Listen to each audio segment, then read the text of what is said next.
कल चले जाएंगे तो एक दो दिन है तो इनका भी लाभ मिलना चाहिए। हम तो फिर हैं पूरे महीने के लिए।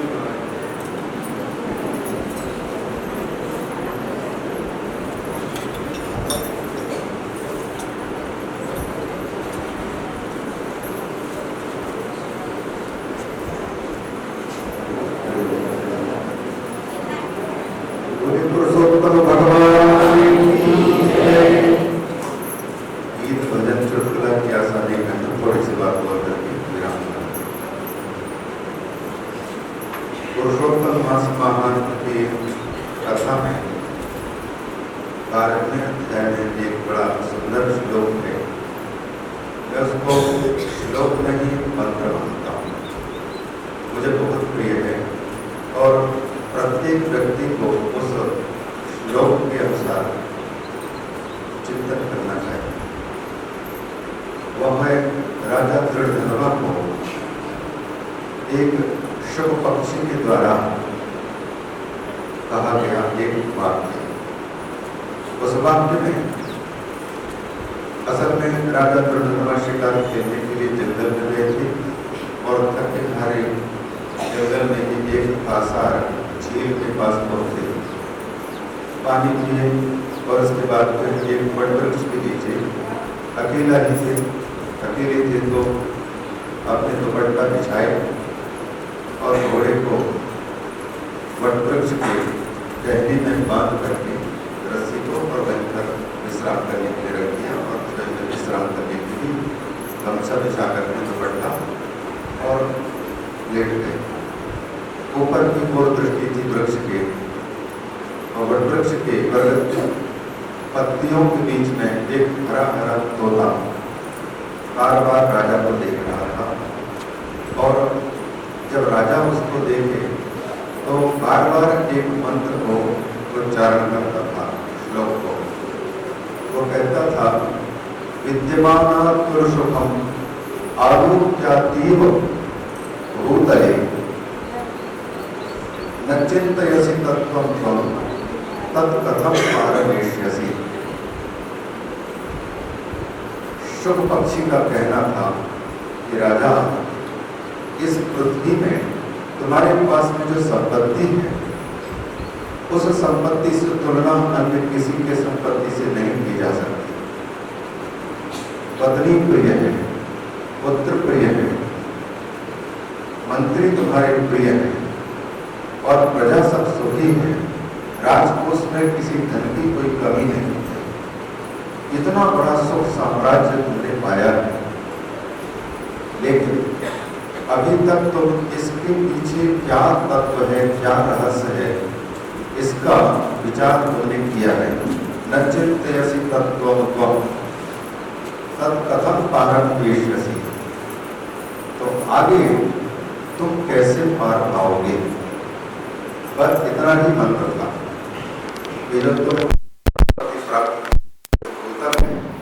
ये कहाँ से आया, क्यों आया, किसके बदौलत हमको ये प्राप्त हुआ है, इस पर विचार नहीं कर रहे हो। न चिन्तयसि तत्त्वं तत्त्व का तात्पर्य है एक आत्म तत्व भी होता है, जैसे श्रीमद् भागवत की प्रथम स्कंद की द्वितीय अध्याय में बड़ा सुंदर श्लोक आया है। वदन्ति तत्तत्त्वविदः तत्त्वं यज्ञान अद्वयम् ब्रह्मेति परमात्मेति भगवान इति शब्दते। तत्व क्या है? बोले अद्वैत ज्ञान को तत्व कहा जाता है। मतलब आवाज नहीं आ रही, उसको कहना इधर, उसको बोलो या तो स्पीकर कम हो इधर। इसको तत्व कहा जाता है। एक दूसरा जिसको ब्रह्मज्ञानी लोग ब्रह्म बोलते हैं उसको भी तत्व कहा जाता है। तीसरा जिसको योगी लोग परमात्मा बोलते हैं उसको भी तत्व कहा जाता है। चौथा उसको भी तत्व कहा जाता है जिसको भक्त लोग बड़े प्रेम से भगवान कहते हैं। ब्रह्मेति परमात्मेति भगवान इति शब्दते। तो इनको तत्व कहा जाता है। तत्व के अंतर्गत जो भी जीव जगत जगदीश माया आदि सारे के सारे आ जाते हैं। हमारे पास में जो कुछ है ये कहाँ से आया है, कर्म को करने के कारण आया है, ये किसी की कृपा से आया है, इस पर हम विचार नहीं करते हैं। तो विचार नहीं करने का परिणाम शुकदेव जी कहते हैं, शुक पक्षी, कि तुम्हारा पार कैसे लगेगा। इसको हम अपने जीवन पर घटाते हैं तो सचमुच भगवान की कृपा से जीवन चलाने के लिए हमें सारी सुख सुविधाएं उपलब्ध हैं, साधन उपलब्ध हैं। आंख चाहिए तो भगवान की कृपा से आंख प्राप्त है, सुनने के लिए कान प्राप्त है, खुशबू बदबू का पता लगाने के लिए भगवान ने हमको नासिका दी है, खट्टे मीठे चीज का पता लगाने के लिए, स्वाद देने के लिए रसना इंद्रिय दे रखी है भगवान ने, कर्म करने के लिए हाथ दे रखा है भगवान ने, चलने के लिए पांव दे रखा है भगवान ने, और इन सब के ऊपर में मन, बुद्धि, चित्त, अहंकार, ये चार चीजें दे रखी हैं। मन के द्वारा संकल्प विकल्प कर लेते हैं, बुद्धि के द्वारा किसी बात का निर्णय हम कर लेते हैं। 14 साधन, 5 कर्मेंद्रियां, 5 ज्ञानेंद्रियां और 4 अंतःकरण, ये साधन भगवान ने सुलभ कराए। लेकिन इन साधनों का प्रयोजन क्या है, इसको हम विचार नहीं कर पा रहे हैं। जिस चीज के चिंतन के लिए सब चीजें मिली हुई हैं, उसका हम चिंतन नहीं कर रहे हैं, तो हम कैसे पार पाएंगे। पति, पत्नी, बेटे, घर, परिवार सब कुछ प्राप्त हुआ है। क्या हम लोगों ने अपने पुरुषार्थ से इनको पाया है, मतलब परिश्रम करके प्राप्त किया है? यदि परिश्रम से ये सब चीजें मिल सकती हैं, तो फिर परिश्रम तो सब कोई करते हैं, तो सबको ही सभी चीजें मिल जानी चाहिए। बड़ा इंसान बनना चाहता है, कोई धनाढ्य व्यक्ति बनना चाहता है, उसके लिए मेहनत करता है। कोई देश का संचालक बनना चाहता है, प्रयास करता है, लेकिन सब लोगों के प्रयास पुरुषार्थ सफल नहीं होते। इसका मतलब है किसी न किसी की और कृपा है, तब हमको किसी क्षेत्र में सफलता की प्राप्ति होती है। हम केवल नहीं पर चिंतन को अपने को लगाए रखते हैं कि भगवान ने हमें ये नहीं दिया, वो नहीं दिया, हमारे पास में ये कमी है, वो कमी है, इतने में ही देखते रह जाते हैं, पर भगवान ने जो कुछ दिया है उसका ही उपयोग नहीं कर पा रहे हैं। तो राजा को यह मंत्र जब बार बार सुनने को मिला, तो राजा अपने महल में आकर के और चिंतन करने लगे कि ये बार बार मेरे लिए क्यों। हमारे जीवन में भी लोगों के मुख से भी, गुरु के मुख से भी, संत के मुख से भी और शास्त्र के मुख से भी बहुत सी बातें आती हैं, वो हमारे लिए होती हैं, लेकिन सुनकर के भी हम अनसुनी कर देते हैं, देख कर के भी हम अनदेखी कर देते हैं। पश्यन् अपि च न पश्यति मूढ़ः, शृण्वन् अपि च न शृणोति मूढ़ः। सुनकर के भी हम अनसुने कर देते हैं, देख करके भी हम अनदेखी कर देते हैं। यही हमारी गफलत है, यही हमारी भूल है, और ये भूल आज की नहीं है, बार बार ये भूल हुई है, और यह जीवन भी भूल में ही बीतती जा रही है। इन सारे कथनों का तात्पर्य उसमें छिपा पड़ा हुआ है। इसलिए राजा विचार करने लगे, फिर बाद में वाल्मीकि ऋषि जब आए तब इस श्लोक का रहस्य बताए, और इसी प्रसंग में फिर राजा दृढ़धनवा के पूर्व जन्म का सारा रहस्य बता करके बताया कि राजन, ये पूर्व की कमाई तो तुम प्राप्त कर रहे हो, लेकिन आगे के लिए तुमने अभी तक विचारा नहीं है। जो हम लोगों ने पूर्व कर्म के अनुसार इस जीवन को पाकर के जो कुछ प्राप्त किए हैं, लेकिन आगे के लिए हमारे पास में कमाई है नहीं, उस पर विचार करना चाहिए। तो यही तात्पर्य था। अब इसको हम लोग अपने जीवन में उतार सकते हैं। विद्यमानात्म सुखम आदोक्याति भूतले न चिंत्यसि तत्त्वं त्वं तत्कथं पारम एष्यसि। ये मंत्र है, छोटा सा वाक्य, और चिंतन करेंगे तो हर वस्तु के पीछे भगवान ही नजर आएंगे, और फिर आगे के लिए ये प्रेरणा प्रदान करता है। इतना ही सार तत्व है पूरे पुरुषोत्तम मास की कथा में। हम लोग राजा दृढ़धनवा के तो बहुत ही विस्तृत चर्चा है, 12वें अध्याय से लेकर के लगभग 27वें अध्याय तक पूरा का पूरा ये पुरुषोत्तम मास महात्म की कथा में राजा दृढ़धनवा की कथा के माध्यम से सब कुछ कह दिया गया है। पूर्व में पांचों पांडवों के चरित्र का उल्लेख और अंत में त्रिविधियों का उल्लेख है, तो हम लोगों को भी ये चाहिए कि व्यासपीठ के माध्यम से भगवान हमारे जीवन की उपयोगी बातें भेजते हैं, उनको हम चिंतन में लावें और जहाँ पर हैं उस स्थिति से ऊपर उठने का प्रयास करें। भगवान से हमारी प्रार्थना करते हैं कि सबका जीवन साधना में हो, भगवान के चरण कमल में भक्ति उत्पन्न हो और एक दूसरे में भगवत दर्शन करते हुए एक दूसरे को बढ़ावा देते हुए और हम जिस सुख शांति मोक्ष सुख की प्राप्ति के लिए जीवन की प्रवृत्ति हुई है उस लक्ष्य तक हम पहुंच सकें। इन्हीं शब्दों के साथ आप सबको बहुत बहुत शुभकामनाएं प्रदान करते हुए हरिओम तत्सत हरिओम।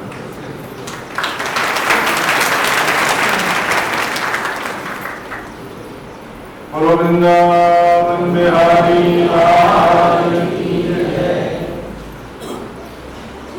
पुरुषोत्तम मास के पावन उपलक्ष्य में देखो हम सबका बड़ा सौभाग्य है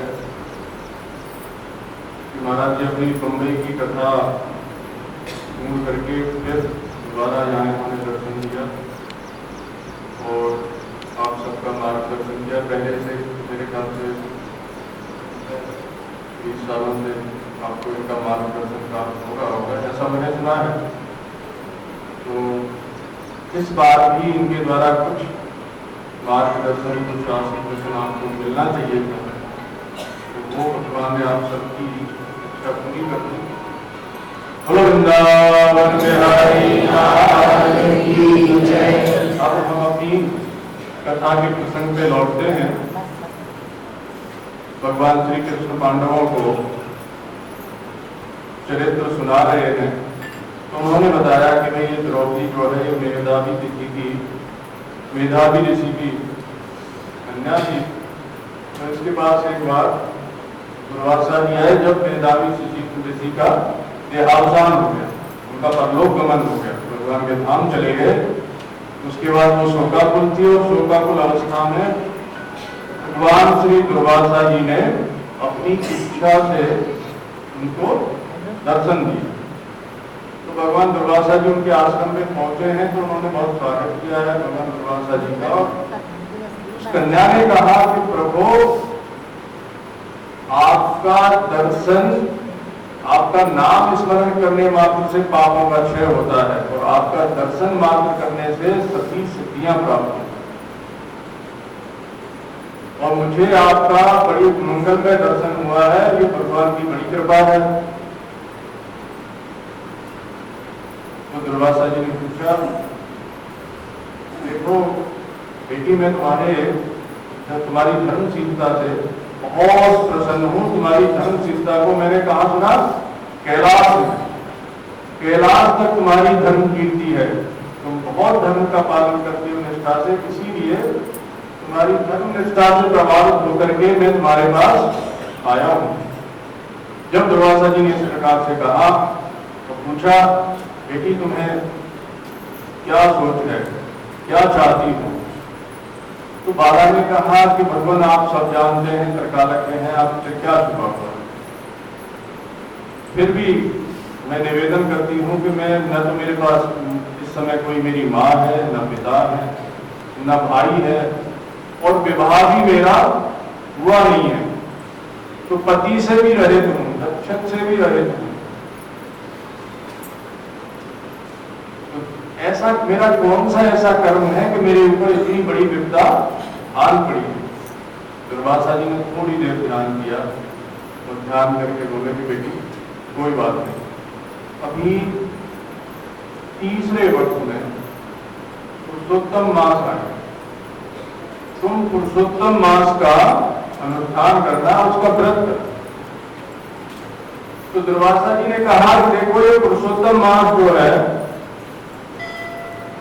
जितने पवित्र मास हैं, माघ मास, कार्तिक मास, बैसाख मास, जिनमें स्नान, दान और साधन की विशेष महिमा है, उन सभी के फल को इकट्ठा कर लिया जाए। सभी तीर्थों में स्नान करने के फल को एक साथ कर लिया जाए और इस सब को मिलाकर के जितना फल बनता है वो फल पुरुषोत्तम मास में एक दिन में तीर्थ स्नान के पुण्य की बराबरी नहीं कर सकते। सोचो आप कितने बड़े भाग्यशाली हो कि ऐसे कलिकाल में आपको जन्म मिला है और भगवान पुरुषोत्तम की कथा भी सुनने को मिल रही है। लेकिन फिर भी कुछ लोग तो ऐसे हैं कि बस औपचारिकता पूरी कर दी, 1 घंटे कथा में बैठ लिए, कहाँ से सुना तो कहाँ से वो सुना हुआ रोहित हो गया पता ही नहीं चलता। लेकिन फिर भी आपके बीच में बहुत ऐसे भाग्यशाली हैं जिन्होंने पुरुषोत्तम मास में अपने जीवन को पवित्र बनाने के लिए संकल्प किया। ऐसा तो हो नहीं सकता कि सब लोग सारी बात मान लें। ये तो सृष्टि में भगवान की भी बात सबने नहीं मानी, तो किसकी बात कोई माने। अब ये बाला भी दुर्वासा जी जैसे महातपस्वी महात्मा की बात नहीं मान रही है, तो फिर आप नहीं हमारी बात माने तो कौन से आश्चर्य की बात। तो फिर भी कुछ लोग तो ऐसे हैं जिन्होंने अपने जीवन को पवित्र किया है, पवित्र संकल्प लिया है कि भाई अब हम अपना आचार विचार पवित्र करेंगे और भगवान की सेवा पूजा करेंगे। तो दुर्वासा जी कहते हैं कि बेटी एक दिन का तीर्थ स्नान सभी पुण्यों से बढ़कर के है। जब तीर्थ स्नान की ही इतनी महिमा है तो फिर दान और साधन इस महीने में किया जाए तो उसकी तो फिर कोई वर्णन ही नहीं कर सकता। आप जो अपने घर में इस पुरुषोत्तम मास में भगवान की सेवा पूजा कर रहे हो उसका फल तो कोई कह ही नहीं सकता। इतना असीम फल है जो आप पुरुषोत्तम मास में भगवान की सेवा पूजा करते हो। तीर्थ स्नान घर बैठे कैसे करना चाहिए इसकी विधि भी हमने आपको एक दिन कथा में बताई, तो उस विधि का पालन करते हुए आप लाभ लेते ही होंगे। तो कहते हैं दुर्वासा जी की बेटी इस पुरुषोत्तम मास का तुम अनुष्ठान करना। और वो जो बाला थी ऋषि कन्या थी उसको तो उस समय पति की लगन लगी। उसने सोचा कि 3 साल बाद आएगा, 3 साल बाद तक कौन इतनी कौन प्रतीक्षा करेगा। तो उसने विचार किया कि ऋषि के वाक्यों का तिरस्कार करते हुए उसने कहा ऐसा होता है संसार में, महात्मा लोग होते हैं दयावश किसी को कुछ अच्छी बात बता देते हैं, लेकिन जिसको बताते हैं वो कोई भाग्यशाली ही होता है जो उसका आदर करता है।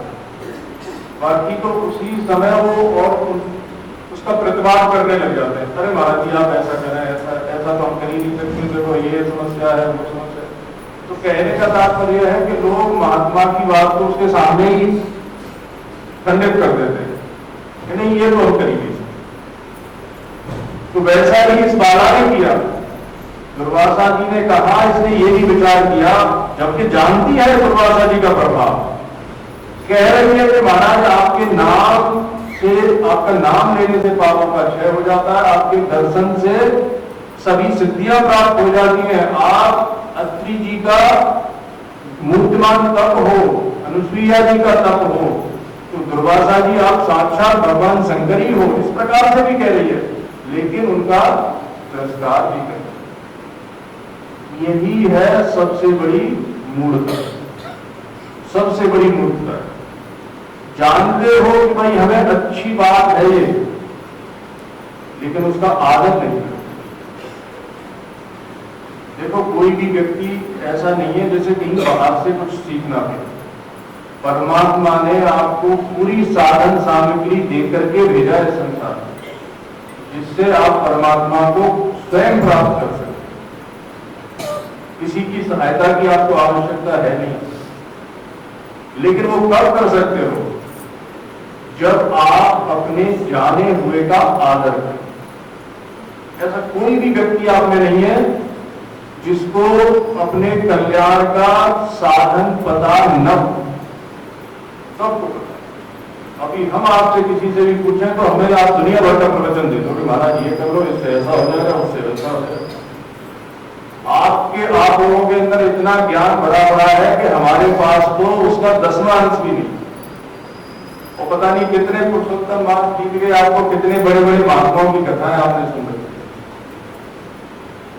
भाई आपके पास जो संपत्ति है, अगर आप उसका सदुपयोग न करो तो दोष किसका है? आपकी दरिद्रता मिटेगी फिर? आपके जेब में पैसे, आप भूखों मर रहे हैं। आपके पास खूब धन है लेकिन फिर भी आप रोग से पीड़ित हैं। इलाज क्यों नहीं कराते? धन को खर्च करो, उससे भोजन करो, अपना इलाज कराओ, दवाएं प्राप्त करो, लेकिन वो नहीं। हम अपने जाने हुए का ही आदर नहीं करते। ये सब जानते हैं कि क्या करना चाहिए, क्या नहीं करना चाहिए। एक सामान्य मजदूर से भी पूछो तो वो भी कह देगा, महाराज संसार में कुछ नहीं है, केवल भगवान ही सार है। बोलो वृंदावन बिहारी जय। एक महात्मा थे, वो भिक्षा करने जा रहे थे। सामने से कुम्हार अपने गधे लेके आ रहा था। तो महात्मा थे, वो नेत्रहीन थे। तो उसने कहा महात्मा से कि महाराज जी थोड़ा बगल में हो जाओ, गधा आ रहा है। तो महात्मा बोले कि भैया इधर से भी गधा ही आ रहा है।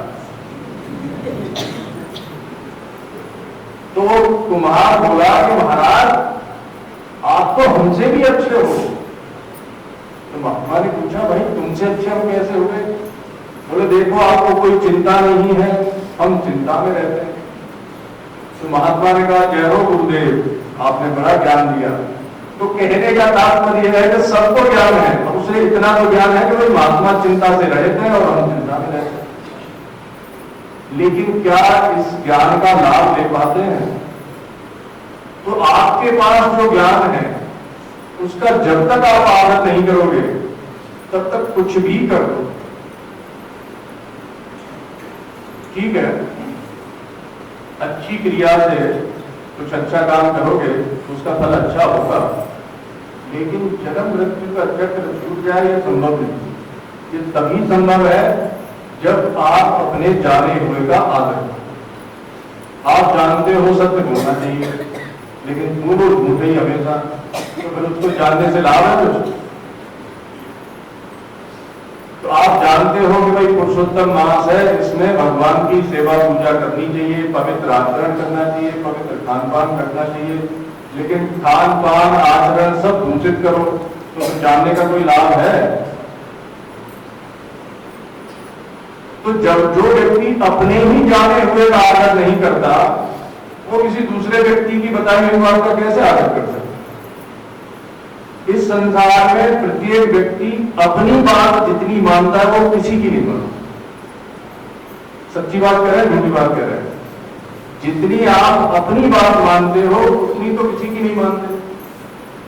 और ये आपकी अपनी जानी हुई बात है कि हमें क्या करना चाहिए, क्या नहीं करना चाहिए, क्या धर्म है, क्या अधर्म है, ये सबको पता है। तो क्या अपनी बात आप मानते हो?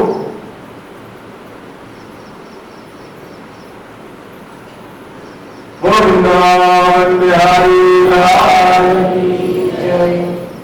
तो दुर्वासा जी के कहने पर ये जो कन्या थी, इसने कहा महाराज आप ये क्या कह रहे हैं?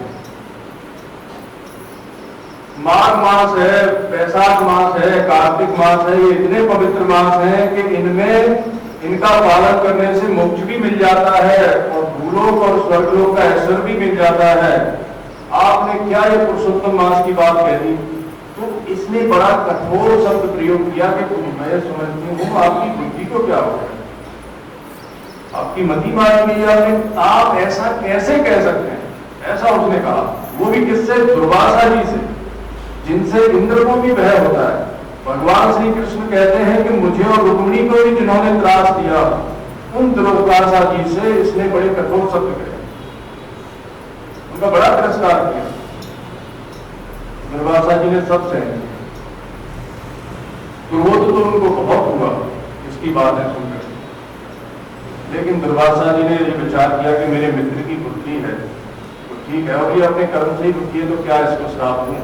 उन्होंने जो क्रोध था उसको पी गए। उसके बाद वो उठे, उन्होंने कहा बेटी जो भावी होता है उसको कोई मिटा नहीं सकता, मैं तो तुम्हारा शुभचिंतक था, इसलिए तुम्हारे कल्याण की बात तुम्हें बता रहा था। अब तुम्हें अगर ये नहीं पसंद आती है तो तुम्हारे मन में जो अच्छा लगता हो सो करो। तो मैं अब बद्र का आश्रम जाता हूँ, मुझे भगवान नरनारायण का दर्शन करना है, तुम्हारे पास जितनी देर में रुकूंगा उतनी देर मेरा समय व्यर्थ जाएगा और इससे मेरी तपस्या भी क्षीण होगी, क्योंकि दुर्बुद्धि लोगों के संग में आप जितनी देर बैठोगे, जितनी देर उनकी संगति करोगे, उतनी देर में आपके पुण्य क्षीण होंगे।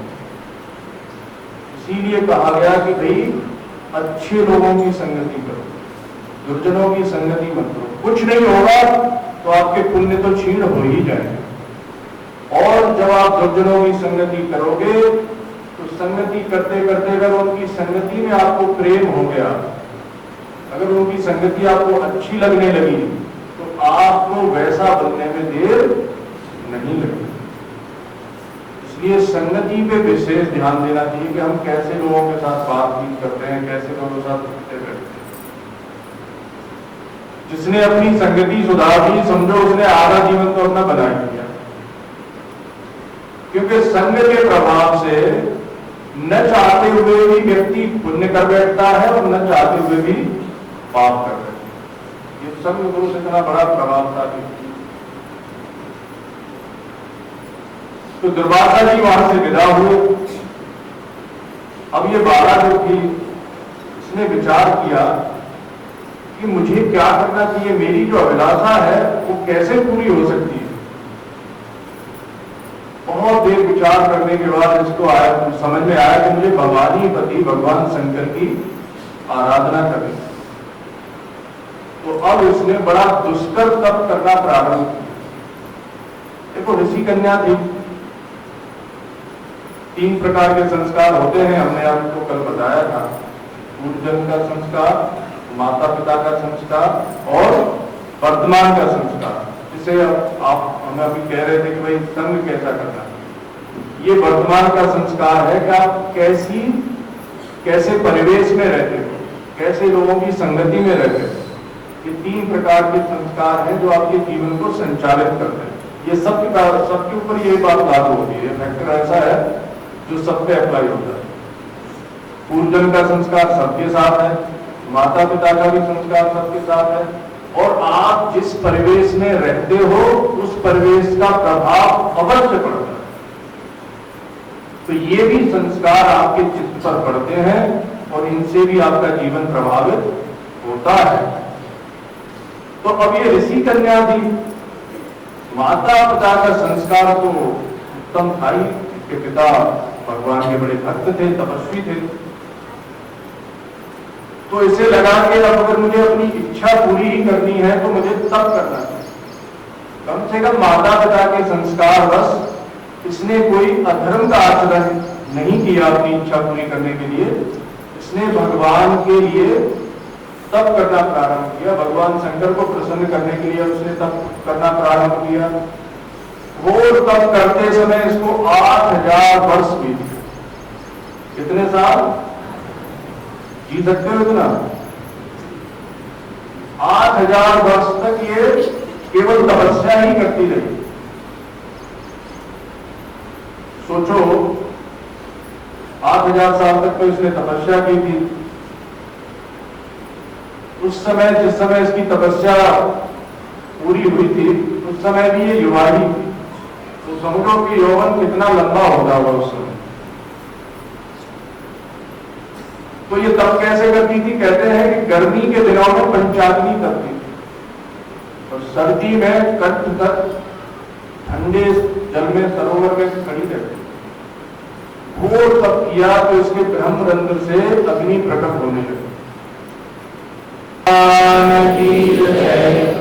शंकर भगवान की शोभा का वर्णन करते हुए कहते हैं कि गणेश जी, नंदी जी, कार्तिकेय जी सभी अपने पार्षदों से वो घिरे हुए भगवान शंकर इसके सामने प्रकट हुए। जैसे ही भगवान शंकर प्रकट हुए तो इसने भगवान शंकर का मानसी पूजा की, भगवान शंकर का मानस उपचार से पूजन किया। तो अब आप ही पूजन कर लो थोड़ी देर, रुद्राष्टकम का गान करेंगे तो आप भी साथ साथ गाइए और आंखें बंद करके भगवान शंकर का ध्यान कीजिए कि भगवान शंकर आपके सामने विराजमान है। गणेश जी, कार्तिकेय जी, नंदी जी उनके साथ हैं और भी उनके पार्षद आदि सब उनके साथ हैं। भगवान त्रिशूल और मृगचर्म धारण किए हुए हैं और भुजंगों के भूषण है उनके, जितने भी उनके भूषण है वो सब कैसे हैं? सर्पों के हैं और उनकी जटाओं में गंगा जी और चंद्रमा, द्वितीया का चंद्रमा सुशोभित है और कर्पूर गौरम करुणावतारम भुजगेंद्रहारम भवम भवामी। तो ऐसे परम प्रिय परम सौंदर्यशाली भगवान शंकर का आप ध्यान कीजिए।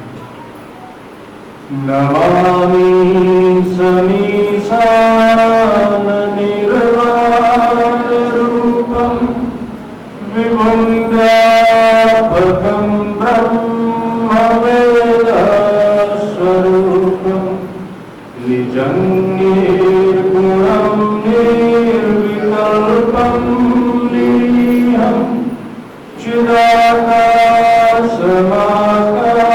चिदाकाशमाकाशवासं गगेहं निराकारमोङ्कारमूलं तुरीयं गिराव्याघोतीतमीशं गिरीशं करालं महाकालकालं कृपालं गुणागार संसारपारं नतोऽहं तुषाराद्रिसङ्काशगौरङ्गभीरं मनोभूतकोटिप्रभासी शरीरं सुरन्मौलिकल्लोलिनीचारुगङ्गा लसद्बालवालेन्दुकण्ठे भुजङ्गा चलत्कुण्डलं भ्रूषुनेत्रं विशालं प्रसन्नाननं नीलकण्ठं दयालम् मृगाधीशचर्माम्बरं मुण्डमालं प्रियं शङ्करं सर्वनाथं भजामि, प्रियं शङ्करं सर्वनाथं भजामि, प्रियं शङ्करं सर्वनाथं भजामि। प्रचण्डं प्रकृष्टं प्रगल्भं परेशम् अखण्डं अजं भानुकोटिप्रकाशं त्रयवसूलनिर्मूलनं शूलपाणि भजेऽहं भवानीपतिं भावगम्यं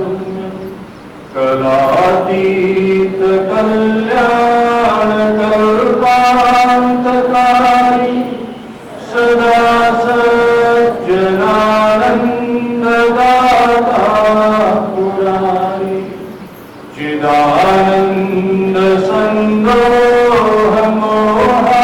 चिदानन्दसन्दोहमोहापारी प्रसीद प्रसीद प्रभो मन्मथारि न यावत् उमानाथपादारविन्द भजन्ति अलोके परेवानराः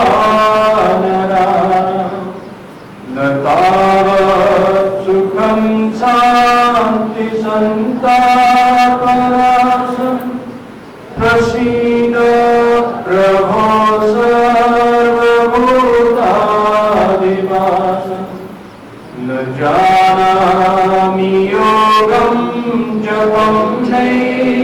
पूजा न तो हम सदा सर्वदा संबुध जरा जन्म दुख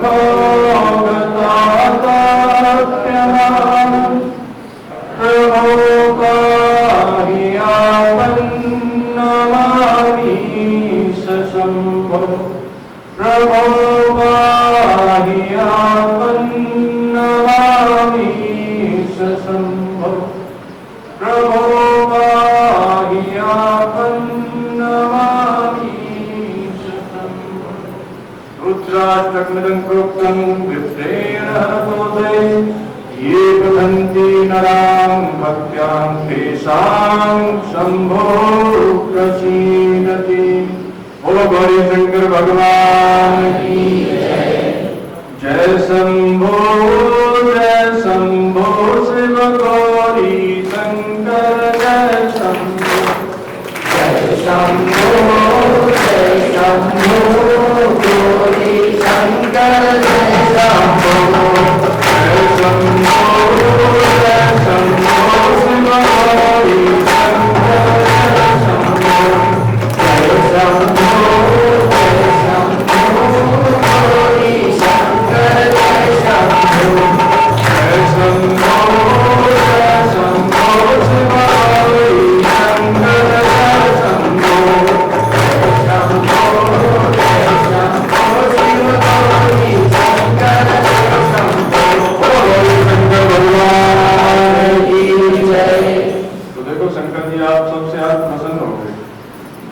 रुद्राष्टकम गाया है, बड़े प्रेम से गाया है। तो कितना बड़ा सौभाग्य है कि पुरुषोत्तम मास के उपलक्ष्य में इतने लोगों ने एक साथ मिलकर के भगवान शंकर की, तो क्यों करके भगवान शंकर प्रसन्न नहीं होंगे? अवश्य प्रसन्न है, आप सबसे बहुत प्रसन्न है। आप सब बड़े भाग्यशाली हैं कि आज पुरुषोत्तम मास के उपलक्ष्य में आपने भगवान शंकर को प्रसन्न कर लिया। तो इस कन्या ने भी, श्री ऋषि कन्या ने भी भगवान शंकर को अपने तप से प्रसन्न कर लिया था। भगवान शंकर बोले, बाले तूने अपना मन निरंतर तप में लगाया है, मैं तेरे तप से संतुष्ट हूं, जो तुझे रुचता हो वो मांगो। और उसने कहा, भगवान आप सर्वज्ञ हैं, सब जानते हैं मेरे हृदय में इस समय क्या कामना है। देखो मांगना भी ना सबको नहीं आता।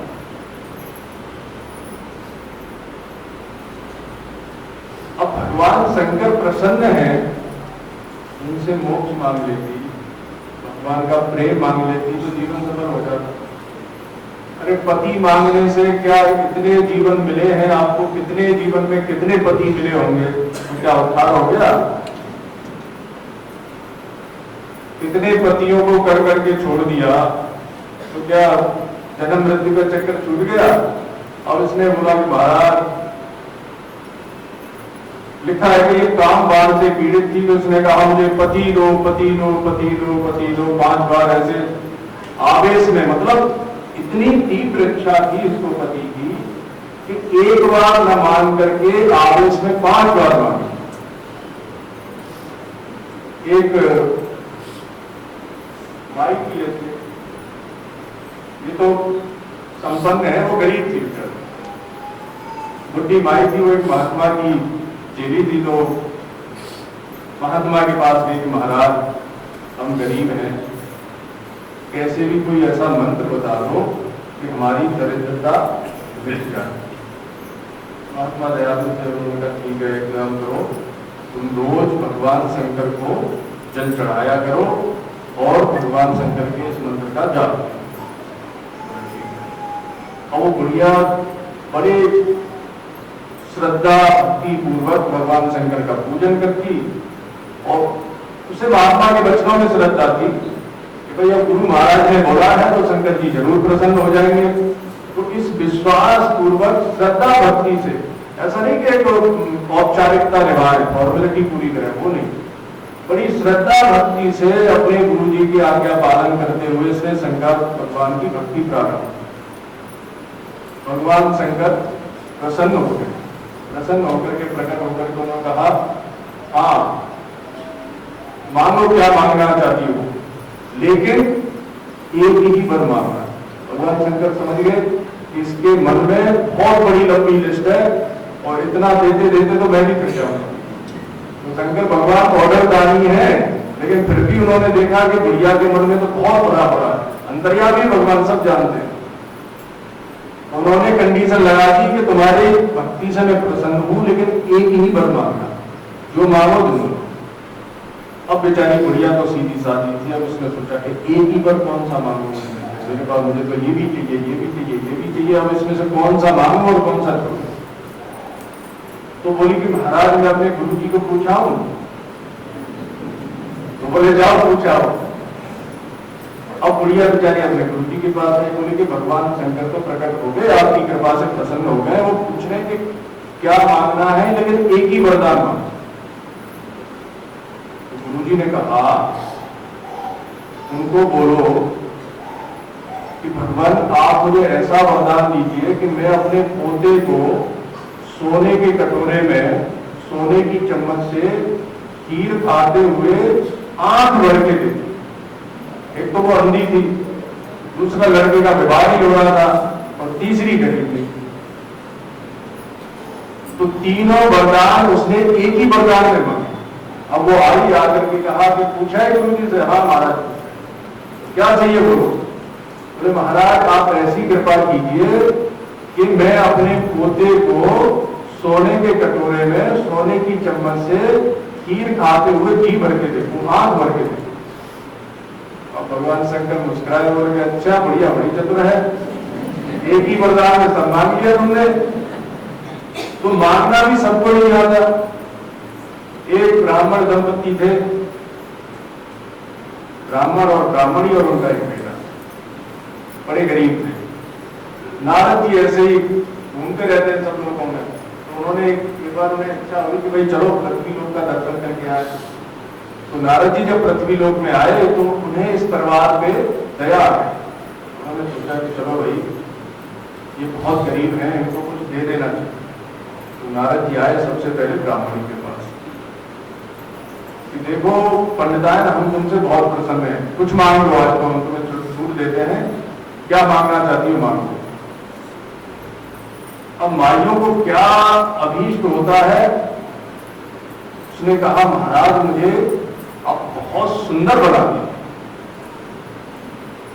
नारद जी ने माथा ठोका, बोले कि लो इसने मांगा तो दिखा लो। बोला ठीक है बता तुम सुंदर हो जाओ। वो बड़ी परम सुंदरी हो गई। अब राजा की वहां से सवारी निकली, राजा की सवारी निकली तो राजा की दृष्टि पड़ी उस पर। और राजा लोग तो होते ही हमें कोई सुंदर रतन मिले तो उसे अपने पास बुला लेते हैं। तो राजा ने कहा कि ये किसकी स्त्री है, बोले कि ब्राह्मण पत्नी है। बोले इसे भेजो मैं। अब उसे राजा उठा ले गया अपने यहाँ। ब्राह्मण बड़ा नाराज हुआ कि इस दुर्बुद्धि ने नारद जी से सुंदरता मांग ली, न ये सुंदर होती तो न राजा से उठा के ले जाता, और न हमें रोटी पानी का दुख होता। आपको बेचारे को खुद रोटी बनानी पड़ती थी अपने बेटे के लिए, वो अपने लिए पहले तो पंडितायन बनाती थी। तो पंडित जी बड़े मन ही मन बहुत ज्यादा क्रोधित हुए अपनी पत्नी से। नारद जी कुछ दिन घूमने के बाद फिर आए, बोले कि पहले तो हमने ब्राह्मणी को अवसर दिया था, इस बार हम पंडित जी को अवसर देते हैं। ये तो पढ़े लिखे बुद्धिमान है, तो कुछ अच्छी चीज मांग लेंगे जिससे इनकी दरिद्रता सब मिट जाए। तो नारद जी ने पंडित जी से कहा कि पंडित जी कुछ मांग लो। अब पंडित जी के तो पत्नी पे क्रोध था। पंडित जी ने कहा महाराज ऐसा आशीर्वाद दीजिए कि मेरी जो पत्नी परम सुंदरी थी वो सुपर मुक्ति हो जाए, सुकरी मुक्ति हो जाए। तो वो सुकरी मुक्ति हो गई। अब जब सुकरी मुक्ति हो गई तो राजा ने धक्के देकर के निकाल दिया, बोले भागो यहां से। वापस हो फिर पंडित जी के पास आ गई। अब वो सुंदर नहीं थी, सुवर मुक्ति थी। इधर पंडित जी में और उसमें बहुत झगड़ा होता रहता था। अब एक बार नारद जी फिर आए।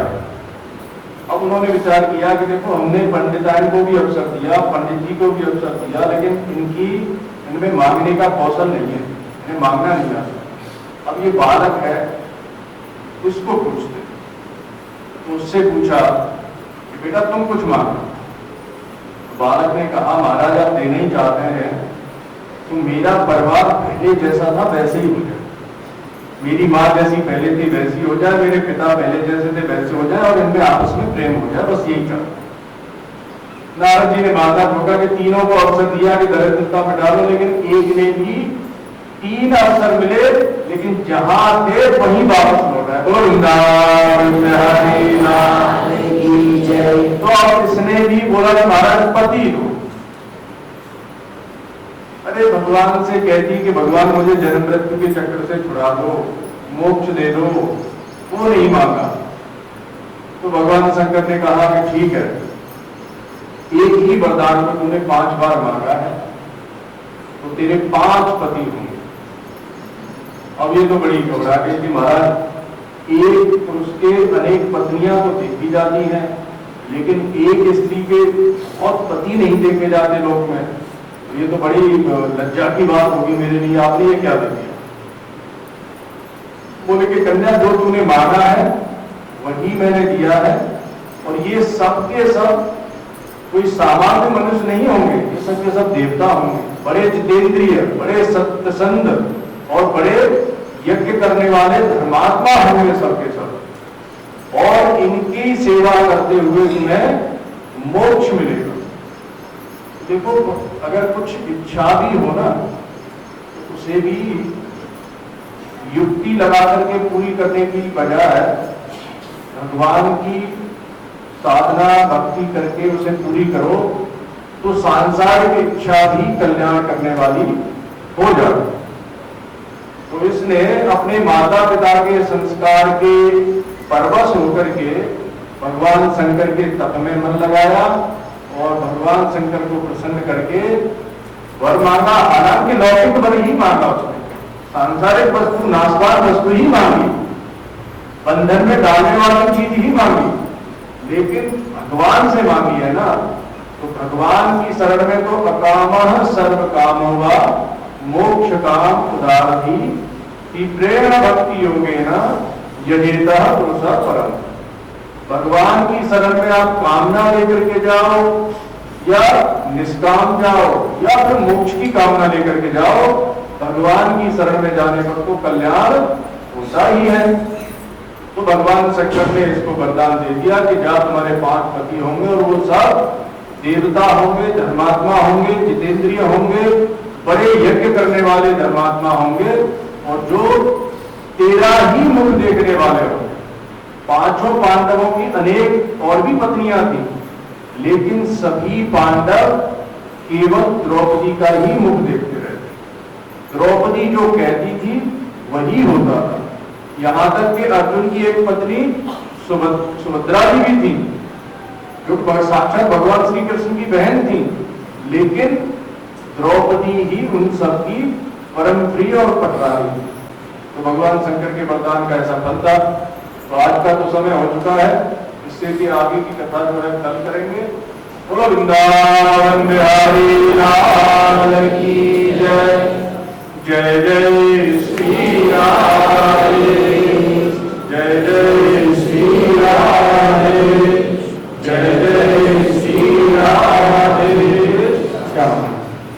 ओम नमः पार्वती पते हर हर महादेव। ये कुछ घोषणा है आपके लिए। 201 रुपये धनपाल जी नम्रते की ओर से हैं। 300 रुपये श्रीमती रंजना प्रेमलाल भावसार की ओर से हैं, और श्रीमती योगिता सुनील भावसार की ओर से जलाधारी के लिए 300 रुपये। आप इन सबका धन्यवाद करते हैं।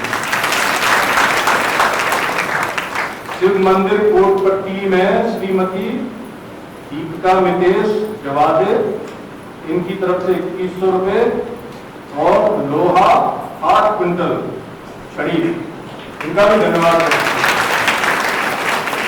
अर्जुन भारद्वाज की ओर से जलेरी के लिए 501 रुपये, इनका भी धन्यवाद करते हैं। और देखो एक और कल हमने आपको एक पुस्तक दिखाई थी, उस पुस्तक को छपाने में और भी जो सहयोग करना चाहते हो वो कर सकते हैं। पुस्तक में आप अपनी किसी पूर्वजों की स्मृति में कुछ सहयोग कर सकते हैं, तो उनकी फोटोज पुस्तक में एक पेज पे दे दी जाएगी। और या आप अपने किसी के शादी के उपलक्ष्य में या और किसी भी उपलक्ष्य में आप उसमें योगदान करना चाहें, या फिर आपका कोई व्यवसाय प्रतिष्ठान हो उसका प्रचार करना चाहें, तो वो भी आप उसमें दे सकते हैं। तो एक तो स्वर्गीय हरिकृष्ण दास जी, परशुराम पटेल, इनका एक पेज इन्होंने बुक किया है, तो इनका धन्यवाद कर दीजिए। रितेश भावसार, इनका आधा पेज बुक हुआ है, इनका भी धन्यवाद कर दीजिए।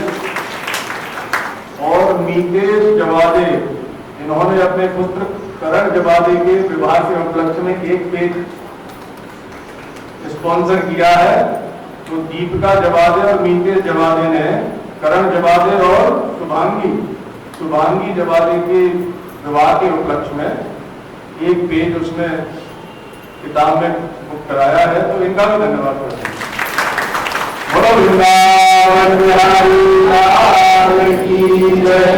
अब सभी प्रार्थना कर लेते हैं। और तो कोई अनाउंस नहीं है, सबके हो गए। ये पायल किसी की खोई हो तो एक मीतेश जी से ले लेना, फिर इनको मिली है ये, तो देख लीजिए किस पैर, अपने पैर टटोल लो किसकी गिर गई है।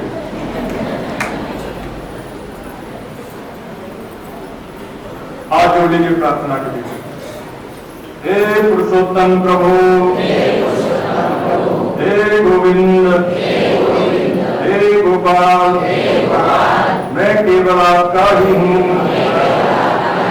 इस जगत में केवल आप ही मेरे हैं। अतः हे मेरे नाथ, मैं आपको कभी न भूलूं। जगत व्यवहार करते समय प्रत्येक परिस्थिति में मुझे आपका ही स्मरण बना रहे। मेरे पास जो कुछ भी है वह सब आपका ही है। अतः यह सब आपके ही समर्पित है। अब आप जैसा उचित समझें और जिसमें हम सबका हित हो, वैसी अपनी अहद की कृपा हम सभी शरणागतों पर बरसाने की कृपा करें। हम नहीं जानते कि हमारे लिए क्या उचित है और क्या अनुचित है, परंतु आप एकमात्र सर्वज्ञ हैं। आप ही सर्वसमर्थ हैं, आप ही सर्वशक्तिमान हैं। हे सच्चिदानंद, हे सर्वंतर्यामी प्रभु, मैं आपका ही अंश हूँ। अतः सर्वतो भावे आपको ही समर्पित हूँ। हे मेरे परम प्रिय प्रभु, आपसे बस एक ही प्रार्थना है कि सभी सुखी हों, सभी निरोगी हों और सभी आपके भक्त हो जाएं। हरि ओम, हरि ओम, हरि ओम। वृंदावन बिहारी लाल की जय। श्री पुरुषोत्तम भगवान की जय। श्री पुरुषोत्तम महोत्सव की जय। जय जय श्री राम।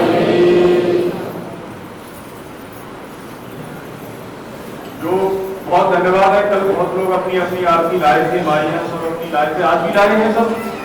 हाँ, दीपदान में वो लगाइए जब तक पुरुषोत्तम मां से अपनी आरती लेकर आओ।